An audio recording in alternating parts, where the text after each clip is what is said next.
사무엘상 13장 5절부터 15절까지의 말씀을 우리 한 절씩 교독하시고 마지막 절은 함께 읽겠습니다.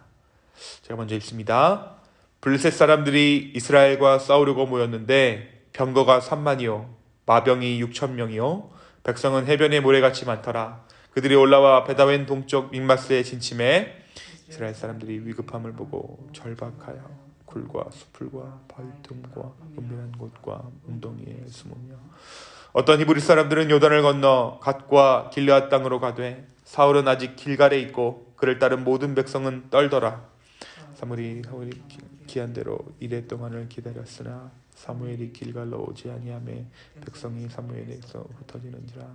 사울이 이르되 번제와 화목제물을 이리로 가져오라 하여 번제를 드렸더니 번제 드리기를 마치자 사무엘이 온지라. 사울이 나가 맞으며 물어하매 사무엘이 이르되 왕이 행하신 것이 무엇이냐 하니 사울이 이르되 백성은 내게서 흩어지고 당신은 정한 날 안에 오지 아니하고 블레셋 사람은 믹마스에 모였음을 내가 보았으므로 내가 이르기를 블레셋 사람들이 나를 치러 길갈로 내려오겠거늘 내가 여호와께 은혜를 간구하지 못하였다 하고 부득이하여 나이다 하니라.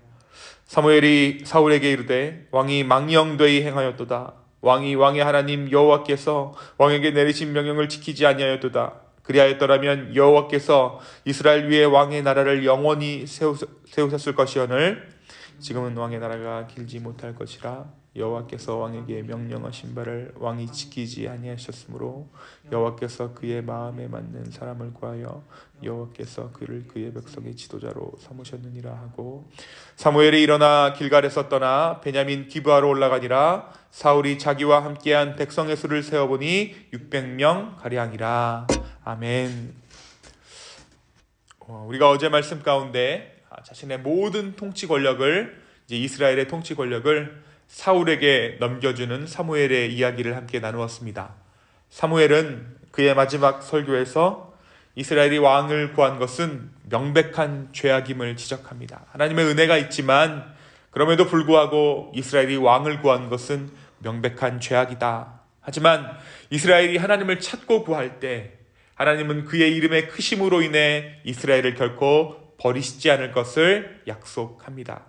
또한 자신 역시 선지자로서 이스라엘을 위해 기도를 쉬는 죄를 범하지 않으리라 약속합니다. 오늘은 사울이 왕이 된 후의 이야기를 담고 있습니다. 사울이 왕이 되었을 때 그의 나이가 40세였어요. 그가 이스라엘을 다스린 지 2년 만에 이스라엘과 블레셋이 전쟁을 붙습니다. 그때 이스라엘에서 블레셋과 싸울 군인 3,000명을 뽑았습니다. 3,000명 중에 2,000명은 자기와 함께 믹마스와 베델 산지에 있게 하고 1,000명은 자기 아들 요나단과 함께 베냐민 지파의 땅 기브아로 보냅니다. 그리고 나머지 군대는 모두 각자의 집으로 돌려보냈어요. 요나단이 게바에 있는 블레셋 사람의 수비대를 치자 블레셋 사람들이 그 소식을 듣습니다. 사울이 온 나라에 나팔을 불어서 히브리 사람 소집령을 내려요. 온 이스라엘 사람은 사울이 블레셋 수비대를 쳐서 이스라엘이 블레셋 사람들의 미움을 사게 되었다는 말을 듣고 길갈로 모여와서 사울을 따랐습니다. 먼저 이제 요나단이 블레셋을 치니까 블레셋이 그것에 반격해서 쳐들어온 것이에요. 그러자 이제 사울이 군대를 모았는데 그렇게 모인 이스라엘 군대가 블레셋 군대와 비교가 안 될 만큼 그 규모가 너무나도 적었습니다. 블레셋 사람들이 이스라엘과 싸우려고 모였는데 병거가 3만에다가 가마가 6천이나 되었습니다. 보병은 바닷가의 모래알처럼 셀 수가 없었습니다. 블레셋 군대는 정말 믹마스로 올라와서 진을 쳤는데 사울이 그것을 보고 너무나도 마음이 낙담되는 것, 마음이 급해지는 것이에요. 이스라엘 사람들은 자기들이 위급하게 되었다는 것과 군대가 포위되었다는 것을 알고는 저마다 굴이나 숲이나 바위 틈이나 구덩이나 웅덩이 속으로 기어들어가 숨어버립니다. 우리 7절에 보니까 어떤 히브리 사람들은 요단을 건너 갓과 길르앗 땅으로 가서 사울은 아직 길갈에 있고 그를 따른 모든 백성은 떨더라. 그들이 그 블레셋 군대의 규모를 보고 마음 가운데 두려움이 찾아왔던 것이죠. 이스라엘 사람들은 이런 위기 가운데 있는 상황 가운데 숨거나 도망쳤습니다. 이렇게 절박한 상황 가운데 사울이 7일간 사무엘을 기다립니다. 사울은 사무엘의 말대로 일주일 동안 이 사무엘을 기다렸지만 그가 길갈로 나타나질 않는 거예요.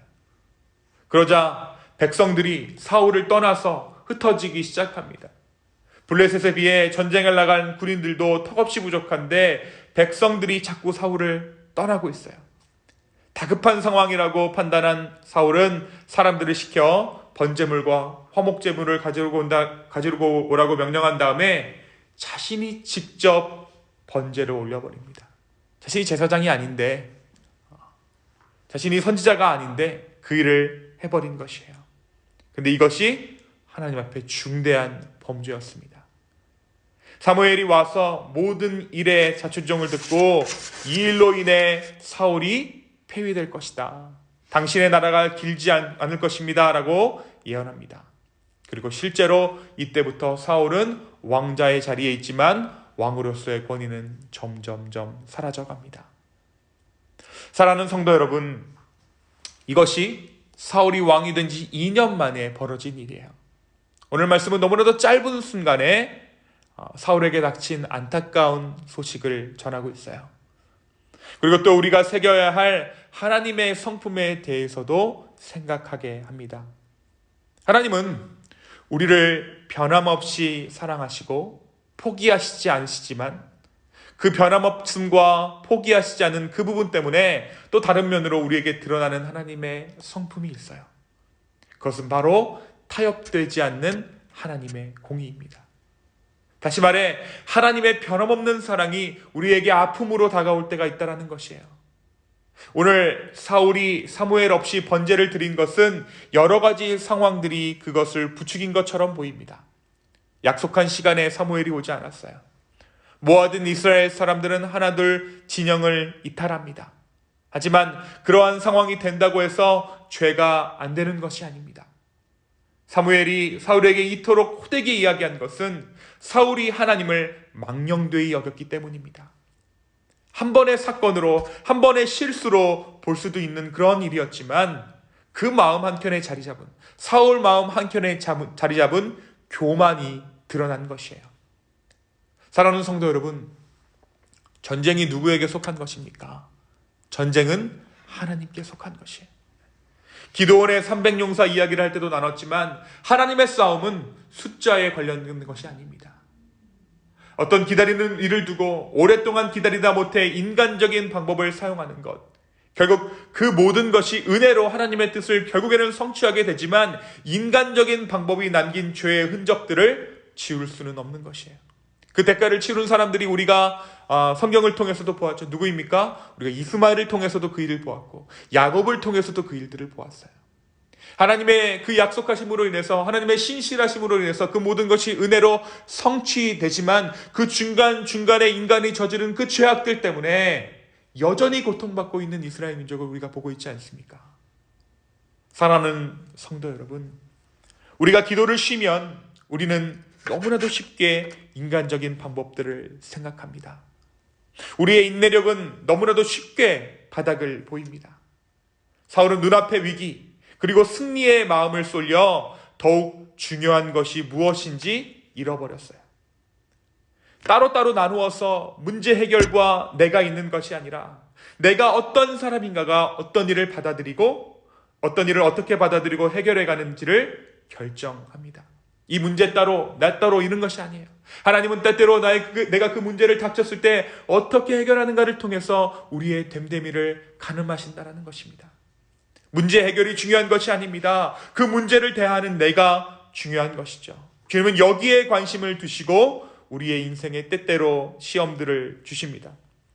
오늘 말씀 가운데 보면 사울이 왜 두려워합니까? 사울이 왜 두려워하냐면 자기의 눈에 그것들이 너무나도 보인 것이에요.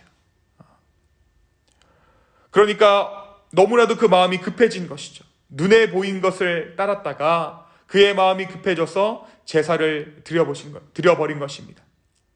결국 그것이 하나님 앞에 망령되이 행하였다. 13절에 보면 사무엘이 사울에게 이르되 왕이 망령되이 행하였도다. 이 상황들이 그렇지만 사울은 하나님의 신실하심을 의지해서 끝까지 기다렸어야 해요.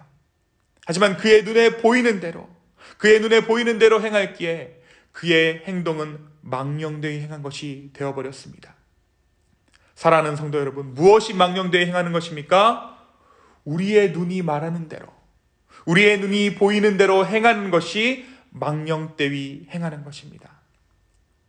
사랑하는 성도 여러분, 문제의 해결보다 나의 존재가 주님을 닮아가는 것을 사모하는 저와 여러분 되기를 원합니다.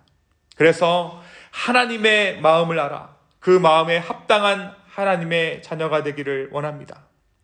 오늘 이 아침에 우리가 함께 기도할 때 성령 하나님, 우리의 눈에 보이는 것이 전부가 아니라 우리가 보이지 않는 것들을 더욱더 사모하게 하여 주시고 마지막까지 끝까지 하나님을 믿음으로 우리의 주님을 신뢰하는 그 마음들을 허락하여 주시옵소서. 오늘 하루를 우리가 그 믿음으로 살아가게 해주십시오라고 기도하는 저와 여러분 되었으면 좋겠습니다. 우리 6절에 보면 이스라엘 사람들이 위급함을 보고 절박한 것이 하나님에 향한 어떠한 명분이 될 수 없는 거예요. 하나님은 우리에게 이 순간에 믿음을 원하십니다. 우리의 순간순간에 찾아오는 그 어떤 시험함이 하나님을 앞에 우리가 범죄하지 아니하고 온전히 오히려 그 상황들을 통하여서 주 앞에 믿음을 보이는 저와 여러분 되기를 원합니다. 그 믿음을 보이는 것이 무엇입니까? 바로 주 앞에 기도하는 거예요. 오늘 우리가 기도할 때에, 말씀 볼 때에 상황은 이렇지만 나의 인간적인 실수를 통해서 그것들을 해결하지 아니하고 오히려 무릎으로 주 앞에 나아갈 때 성령님께서는 그 모든 것들 가운데 하나님의 섭리를 보이시고 우리의 삶을 하나님 나라의 상속자로 삼아 주실 것입니다. 우리의 삶의 여유가 어디로부터 찾아옵니까? 그 문제가 해결된 것이 우리의 삶의 여유를 찾아주는 것이 아니라 하나님께서 우리와 함께 하심이, 그 사실이 우리로 하여금 진정한 여유를 찾게 하고 진정한 하나님 나라와 동행하는 그런 놀라운 축복이 우리의 삶 가운데 있게 될 것입니다. 오늘 이 기도 가운데 주님께서 함께 하십니다. 우리의 기도를 주님께서 들으십니다.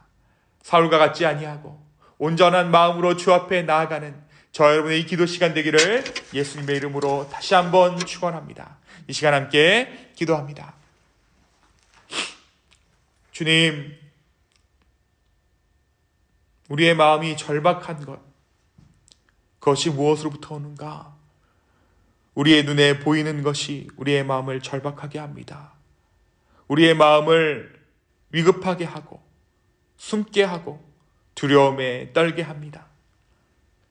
주님, 오늘 이렇게 너무나도 안타까운 사울이 넘어진 이 소식이 우리에게 정말 어떠한 것을 말해주는지 하나님 다시 한번 알게 하시니 감사합니다. 우리를 지키시는 그 예수 그리스도로 말미암아 우리가 똑같은 실수를 범하지 아니하고 신실하게 주 앞에 나아갈 수 있도록 주 우리를 축복하여 주시옵소서. 성령 하나님, 우리가 그 문제를 해결하는 것이 더욱더 쉬워 보이고 기도하는 것이 정말 어리석어 보이는 일이지만 그러나 이 안에 하나님의 지혜가 숨어 있는 줄로 믿습니다. 주님의 크심이 우리의 기도 가운데 숨어 있는 줄로 주여 믿습니다. 주, 우리가 기도할 때에, 당신 앞에 무릎 꿇을 때에 하나님의 뜻대로, 하나님의 방법으로, 하나님의 기간 안에 우리를 사용하여 주시고 그 모든 것들 간에 주여 합력하여 선을 이루는 것들을 보게 하여 주시옵소서. 주님, 우리가 해결하면 그 어떤 하나가 꼭 상처받지만 하나님께서 모든 것들 가운데 함께 하실 때 하나님의 것들, 하나님의 방법대로 해결될 때에 합력하여 선을 이루게 될 줄로 주여 믿습니다. 주님, 우리에게 말씀하여 주시고 우리에게 인내하는 힘 또한 허락하여 주시옵소서. 감사합니다. 이 모든 말씀 살아계신 예수님의 이름으로 기도하였습니다. 아멘.